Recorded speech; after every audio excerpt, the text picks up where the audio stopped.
그 다음에 대기업 지원이 공기업 자소서랑 제일 큰 차이가 뭐냐면, 여러분들 안녕, 자소 클라우드의 권주영이야. 자, 클라우드 상담실에 온 것을 진심으로 환영해. 너희가 가지고 있는 개인적인 고민, 그 다음에 정말 말하기 힘들었던 고민 내가 하나씩 풀어줄 테니까 같이 따라오면 좋을 것 같아. 자, 오늘 첫 번째 친구 한번 보자.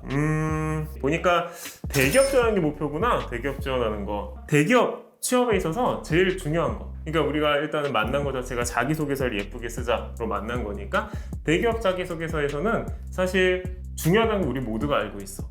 아무래도 공기업이나 다른 것들에 비해서 좀 보는 비중도 많은 것 같고, 그렇기 때문에 이걸 어떻게 써야 되나? 문항 하나하나가 가진 의미에 대해서 제대로 살펴봐야 되거든. 그래서 우리가 일단 상세적으로 들어가기 전에 회사 지원 동기를 대기업에 와서 어떻게 쓸 것인가?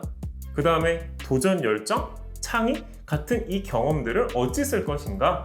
그 다음에 대기업 지원이 공기업 자소서랑 제일 큰 차이가 뭐냐면 성장 과정이 있다는 거야. 그래서 성장 과정을 진짜 매력적으로 못 쓰면 삼성? LG? 하나? 롯데? 이런 데 제대로 쓰기가 되게 어렵거든. 그래서 이 문항을 어떻게 쓸 것인가? 그 다음에 공기업이나 이 다른 것들보다 포부의 중요성이 너무너무나 커. 이걸 갖다가 막 꼬리물기 3단, 4단으로 물어보면서 면접까지 괴롭히기 때문에 이걸 어떻게 쓸 것인가? 일단 이 중요한 카테고리들을 어떻게 쓸 것인가를 머릿속에 고민하고, 그리고 나서 지금 가지는 질문들을 하나씩 물어보면 좋을 것 같아. 그래서 질문을 하나씩 받아보도록 할게.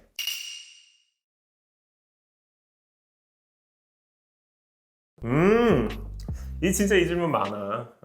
나도 인사팀 한 5년, 6년? 그 다음에 내가 이 취업교육 한 6, 7년 하면서 이 답을 찾는 여정이었거든. 그러면서 이제 막 책도 쓰고 막 진짜 막 그랬단 말이야. 책 이제 1등도 하고 가끔 그러면서. 자, 아무튼 이제 그렇게 했는데, 자소서를 잘 쓴다라고 하는 거에 대해서 아마 무엇을 중요시하느냐에 따라 다 다를 거야, 사람들마다.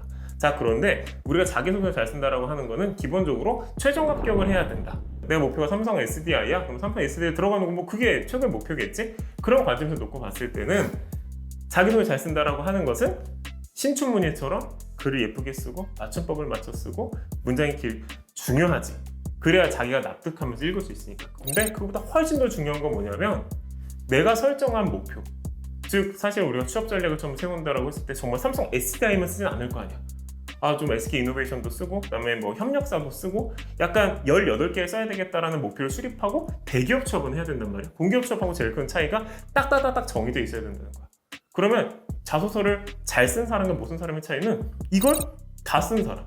어떻게? 균형 있게. A기업과 G기업이 퀄리티가 비슷한 거야. 그리고 들인 시간도 유사하고. 그러니까 정체를 알 수 없는 나의 애정과 정체를 알 수 없는 중요도 때문에 어떤 거는 4일, 5일을 쓰고 어떤 건 2시간 컷을 하거나 어떤 건 못 내. 이런 식으로 지원을 하게 되면 정말 망하는 게 대기업 자소서라고 볼 수 있어.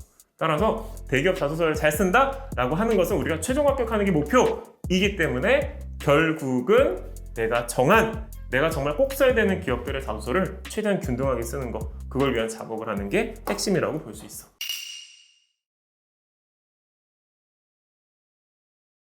내가 딱 이렇게 얘기할 수 있을 것 같아.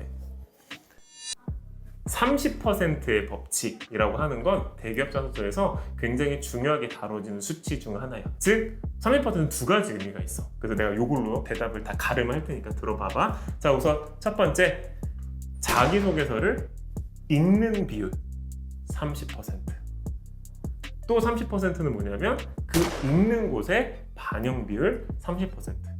어떻게 그렇게 기계적으로 나눌 수 있어요? 물론 기계적으로 나눌 수 없지. 이게 뭐 어떤 해는 25%, 41% 그럴 수도 있겠지만 30대 기업을 놓고 봤을 때 이 정도로 보는 게 합리적이다라고 하는 게 보통의 대기업 자기소개서를 바라볼 때 많은 전문가들이 하는 이야기야. 그래서 나도 그 얘기를 하고 싶어.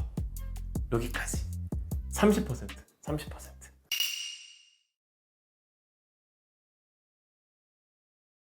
자, 지금 물어본 소제목이 우리가 일반적으로 생각하는, 그러니까 한 3-4글자로 구성되어 있거나 아니면 한 문장 이렇게 딱 쓰는, 즉 글의 맨 위에 딱 작성해서 눈길을 딱 끄는, 이걸 말하는 게 맞다면 대기업 자기소개서에 한정지어서 보면 이건 반드시 작성해야 돼. 그러면 그런 챌린지들이 분명히 있을 수 있어. 왜냐하면 우리가 유튜브를 보거나 여러 가지 책을 보면 시간을 줄여야 된다라고 얘기하는 분들도 많고, 뭐 나도 그렇기 때문에. 근데 그러면 이 소제목 생각하는 게 너무나 힘들잖아. 왜냐면 그걸 요약을 해야 되고 매력적으로 써야 되고 너무나 과업이 많단 말이야. 그런 거 지금 몇 자 안 되고. 그래서 이걸 안 쓰는 게 낫지 않은가요? 라고 얘기를 할 수 있는데, 요거를 소위 말해 딱 반전시키는 그 얘기를 하자면, 그들이 자기소개서를 몇 초나 읽어주는가에 대한 답을 우리가 찾는 거. 여기에서 이제 소제목의 필요성이 나는 결정된다고 생각해.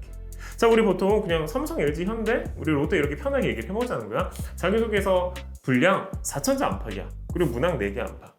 그러면 상식적으로 내가 그렇게 열심히 썼으면 그래도 한 5분 정도 읽어주고 10분 정도 읽어줬으면 좋겠는데, 내가 다 놓고 그건 얘기할 수 있어. 4,000자 자기소개서 결코 1분 이상 읽어주지 않는다. 이것도 정말 최대로 잡은 거야. 그러면 문항 하나, 1,000자 뭐 정도로 구성된 문항 하나에 10초 안팎 읽어주면 그것도 땡큐라는 거야. 그러니까 감사하다는 거지. 지금 고마운 거야. 내가 이렇게 열심히 썼는데 그 정도 읽어주면. 그러면 이거는 평가 방식이나 이런 걸 다 떠나서 너도 생각을 해봐봐. 우리가 10초 동안 1,000자를 읽어야 돼. 그러면 당연히 어떤 식으로 평가가 될 수밖에 없냐면, 불가피하게 상단에 무엇을 강조하였는가, 하단에 무엇을 강조하였는가, 그 다음에 중간에 내용이 대강 무엇인가, 이 세 가지를 버무려서 평가를 한단 말이야. 그래서 소제목은 단순히 그걸 써서 고쳐? 그게 중요한 게 아니라 시선 끌기야. 이들이 귀찮게 이 1,000자를 읽지 않아도, 아, 여기서 강조하고자 하는 게 소통을 이렇게 하고자 하는 것이구나를 명확히 전달하는 게 그들의 평가 시간에 맞다는 거지. 근데 이거는 당연히 그들이 자기소개서를 4,000자를 막 10분간 읽어준다? 그러면 안 써도 되지. 괜히 어설프게 잘못 요약했다가 진위가 잘못 전달될 수 있잖아. 근데 자소서 평균 경쟁률 200에서 300대 1, 접수되는 자소서 너무너무 많아. 그래서 하나 자소서 읽을 시간이 정말 맥스 1분이야. 이렇게 본다면 소제목은 무조건 작성하는 게 절대적으로 유리하다라고 얘기할 수 있을 것 같아. 소제목은 작성해야 돼. 어떤 형태로라도.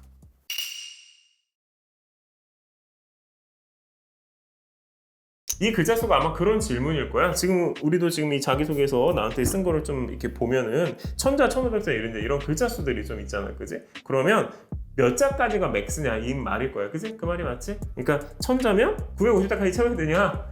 930자면 떨어지고 970자면 붙냐, 뭐 약간 이런 말일 거예요, 그지? 일단 이 논쟁 자체는 우리가 또 대기업 자기소개서 평가, 즉 대기업의 기준을 또 약간 희화화하는 그런 느낌이 좀 있지. 왜냐면 뭐 대기업이 바보가 아닌 이상 900자 이하면 뭐 떨어뜨리거나 뭐 그런 일은 있을 수 없지. 그런데 이게 하나 유의미한 게 있어서 내가 그것만 얘기해 보려고 그래. 자, 우리가 현재 기준에서는 글자 수를 기준으로 가점과 감점을 주는 건 없어. 자, 그런데 문제는 뭐냐면 불과 5년 전 혹은 10년 전쯤엔 이와 관련된 기준이 꽤 유명한 대기업들에서 존재했었거든. 그게 뭐냐면 분량의 90% 이상인 경우는 만점, 그 이하인 경우는 꽤나 폭을 줬었단 말이야. 자, 그러면 이게 폐지되었다고 하더라도 불과 4, 5년, 2016, 17년까지 꽤 우리가 주목할 만한 대기업에서 이 기준을 가지고 있었다는 거야. 그리고 그 기준을 설정했던 분들이 지금 여전히 인사팀에 계시고 이 평가위원으로 계시고 평가자로 있는 거야. 나 같으면 채울 것 같아. 난 이 의미에서 얘기하고 싶어. 지금 뭐 이걸 가지고 불이깁니다가 아니라 우리가 그래도 이 중요한 순간에 위험성이 있을 수 있는 것들, 그리고 면접에서까지도 불성실로 평가될 수 있는 건 안 하는 게 맞다고 봐. 그래서 기준은 꽤 많은 대기업에서 적용했었던 90%, 1,000자면 900자 이상. 나는 이거 소제목 빼고라고 봐. 소제목 빼고 순수 본문 내용 900자 이상이면 거기 소제목 붙이면 뭐 한 920자 이렇게 될 거 아니야. 이 정도를 미니멈으로 잡고 써야 한다고 생각해. 이 미만은 왜 그렇게 미만이 되었는지 명확히 설명이 가능해야 될 거야. 이건 안 된다고 생각해.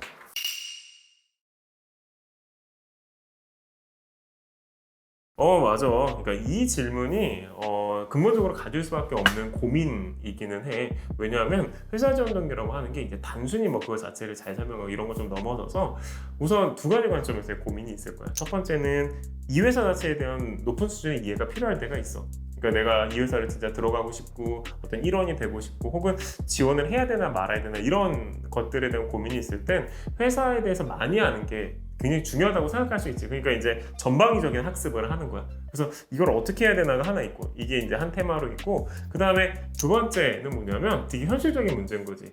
그러니까 우리가 가장 대표적인 대기업이라고 할 수 있는 삼성만 하더라도 1번의 맨 상단에는 회사 지원 동기가 있단 말이야. 왜 우리 회사를 썼느냐? 왜 우리 회사를 지원했느냐에 대한 질문이 그 다음에 그 물음이 있단 말이야. 그러니까 이걸 어떻게 대응하는 게 좋아요? 라고 하는 아마 그 질문일 것이라고 생각해. 그런데 우리가 회사에 대해서 뭔가 결국 이제 조사를 해야 이 두 가지 관점을 우리가 잘 할 수 있으니까 회사 조사를 이제 어떻게 하느냐 그거에서 이제 물어본 걸 텐데 나는 이렇게 생각해. 우리가 보통 회사에 대해서 조사를 한다고 했을 때 취업 관점에서 조사를 한다고 했을 때 엄청난 형태의 자료집을 기반으로 준비하는 경우가 되게 많아. 그래서 짧으면 막 80에서 100페이지에서 많으면 200에서 250페이지까지 막 그런 기업 분석 자료가 있어. 막 그런 걸 가지고 밑줄 치면서 막 학습을 해. 아, 이게 이렇구나, 이런 이슈가 있구나, 막 이런 식으로. 근데 이런 식으로 이제 전개를 하는 게 보기에 따라서는 굉장히 성실하는 거다 이렇게 볼 수가 있는데 막상 실질적인 관점에서 보면 회사 지원 동기는 정말 일부에서만 뭐 1, 200자 정도만 그 정도만 회사에 대한 내용인데 그런 것 중에 너무 방대해. 그리고 컨셉도 불명하고 그렇기 때문에 이에 대한 방향성을 바로 잡는 게 굉장히 중요하다라고 볼 수 있지. 그래서 나는 세 가지를 좀 제시를 해보려고 그래. 자, 우선 첫 번째는 공식 홈페이지를 적극적으로 활용하는 거야. 그 중에서도 있잖아, 보도자료에 집중을 해봤으면 좋겠어. 자, 보도자료라고 하는 것은 누군가 좀 알아줬으면 좋겠고 이런 걸 좀 우리가 했다는 것을 그래도 많은 사람들에게 우리 뿌리고 싶고 그래서 우리 회사에 대한 어떤 인지도나 경쟁력을 높이고 싶은 그때 하게 되는 게 보도자료거든. 보도자료. 그 보도자료는 웬만한 대기업들은 홈페이지 PR란이나 홍보란에 따다닥 정리가 돼 있는데 이게 굉장히 중요한 가치를 가진다. 그 회사가 중시하는 거는 바로 공식적인 보도자료에서 시작된다는 걸 아는 게 중요할 것 같아. 이게 첫 번째이고, 그 다음에 두 번째는 우리가 어쨌든 대기업을 목표로 한다고 했을 땐 선호하는 대기업의 80% 이상은 상장이 되어 있어. 물론 비상장 기업들도 있는데 80% 이상 나 이 회사 꼭 가고 싶어 라고 하는 그 기업들은 상장되어 있는 경우가 많다. 따라서 그 상장이 되어 있으면 우리 삼성증권, 미래에셋증권, 그 다음에 뭐 각종 우리 알고 있는 뭐 유한타증권 이런 데서 계속 증권사 레포트를 발행해. 근데 이게 정말 기가 막힌 게 뭐냐면 분량이 안 많거든? 진짜 많아봐야 한 6페이지 돼. 증권사 레포트 자체. 그 회사에 대한 분석이. 근데 여기에 뭐가 있냐면 그 회사에 대한 장점 분석하고 그 회사가 현재 가지고 있는 한계 분석하고 상황에 따라서는 시장 환경과 경쟁사 분석, 그 다음에 방향성까지 제시. 굉장히 유의미한 거지. 그 사람들은 어쨌든 간에 그 회사의 내부 인터뷰까지 해가면서 요약된 서머리자를 만든 거기 때문에 이 증권사 리포트를 활용하는 게 일단 우선돼야 되는 거고, 그 다음에 세 번째는 자가 검색, 즉 자가 리서치 단계가 필요해. 이게 뭐냐면 내가 LG전자를 가고 싶어. 그러면 LG전자 기회 1년 기사 블로그, LG전자 위기 블로그 기사, LG전자 연구개발 블로그 기사, LG전자 경쟁력 블로그 기사, LG전자 경쟁사 블로그 기사. 스크랩하는 거지. 왜 이렇게 지정했을까? 일단 이 5개 정도 키워드. 이게 자기소개서 쓸 수 있고 면접에서 그들이 물어보는 키워드거든. 기회, 위기, 그다음 우리의 연구개발, 우리의 경쟁력, 우리의 경쟁사에 대한 진단. 근데 기가 막히게 내가 키워드를 지정하지 않으면 그걸 찾기가 굉장히 어렵기 때문에 이렇게 키워드 지정형으로 진행하는 게 하나 있을 수 있다. 그래서 이 세 가지를 좀 합쳐보면 회사에 대해서 좀 제대로 알 수 있는 그런 상황이 된다라고 볼 수 있어. 그래서 이 세 가지를 가지고 나중에 회사 지원 동기도 쓰고 그렇게 될 거야 아마. 대기업 취업이 너무너무나 어려워. 나는 정말 나 때가 제일 힘든 줄 알았거든. 그게 거의 10년 전이지. 이제 10년 이제 넘어가는데, 근데 지금은 그때랑 비교할 수조차 없는 것 같아. 이제 이렇게 되면 노력과 그 다음에 어떤 이 물리적 경쟁력만으로 이 대기업 취업을 못 넘어갈 수도 있다는 걸 의미하는 거야. 이게 너무 심화되게 되면 이제 인력의 힘으로 못 넘어갈 수 있잖아. 이럴 때 너무 당연한 말인데 제일 중요한 게 뭐냐면 멘탈 관리기에는 해. 본기업은 우리가 있잖아. 보통 1년, 2년간 해야지 하고 들어가. 왜냐면 NCS 시험이 복잡하고 전공 시험이 복잡하고 따야 될 자격증이 많잖아. 그래서 1년 6개월, 2년? 안 되면 2년 6개월 막 이런 사람들 되게 많아. 멘탈이 정비돼서 들어가는 거잖아. 근데 대기업 취업은 어떤 문제가 있냐면 초조해져, 시간이 지나가면. 막 설정하고 들어가지가 않거든. 그래서 우리가 대기업 취업 준비를 한다라고 했을 때 멘탈 버티는 힘, 이게 되게 중요하다는 걸 내가 마지막으로 보내주면서 이제 이 상담실을 나가면서 해주고 싶은 얘기였다. 지금까지 자소클라우드였고, 구독과 좋아요 마구마구 눌러주고 잘 취업하길 진심으로 바랄게. 안녕.